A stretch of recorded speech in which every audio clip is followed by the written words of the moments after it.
पंचतंत्र की कहानी, मूर्खों का बहुमत। किसी जंगल में एक उल्लू रहता था। उसे दिन में कुछ दिखाई नहीं देता, इसलिए वह दिन भर एक पेड़ पर अपने घोंसले में छिपकर रहता था।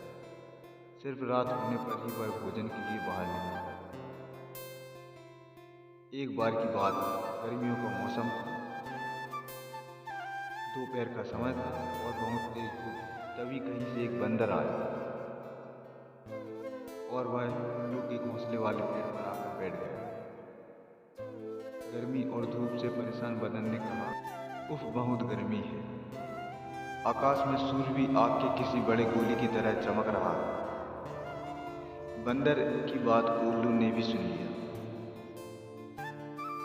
उससे रहा नहीं गया और बीच में ही बोल पड़ा, तुम झूठ कह रहे हो। सूर्य नहीं, बल्कि अगर चंद्रमा की चमकने की बात कहते तो मैं इसे सच मान लेता।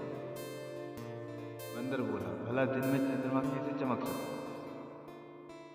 वह रात में चमकता है और यह दिन का समय है, तो दिन में सूर्य ही चमकेगा। यही कारण है कि सूर्य की तेज रोशनी की वजह से बहुत ज्यादा गर्मी हो रही है। उस बंदर ने उल्लू को अपनी बात समझाने का बहुत प्रयास किया कि दिन में सूरज की चमकता है, चंद्रमा नहीं। लेकिन उल्लू भी अपनी जिद पर अड़ा था।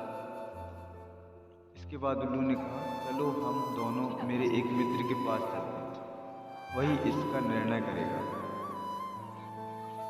बंदर और उल्लू दोनों एक दूसरे पेड़ पर गए। उस दूसरे पेड़ पर उल्लुओं का एक बड़ा झुंड रहता था। उल्लू ने सभी को बुलाया और उनसे कहा कि दिन में आकाश में सूर्य चमक रहा है या नहीं, यह तुम सब मिलकर बताओ। उल्लू की बात सुनकर उल्लुओं का पूरा झुंड हंसने लगा। वह बंदर की बात का मजाक उड़ाने लगे। उन्होंने कहा, नहीं, तुम बेवकूफों जैसी बात कर रहे हो। इस समय आकाश में तो चंद्रमा ही चमक रहा है और आकाश में सूर्य के चमकने की झूठी बात बोलकर हमारी बस्ती में झूठ का प्रचार मत करो। उल्लुओं के झुंड की बात सुनने के बाद भी बंदर अपनी बात पर अड़ा हुआ था, जिस देख सभी उल्लू गुस्सा हो गए और वे सारे बंदर को मारने के लिए उस पर झपट पड़े। दिन का समय था और उल्लू को कम दिखाई दे रहा था।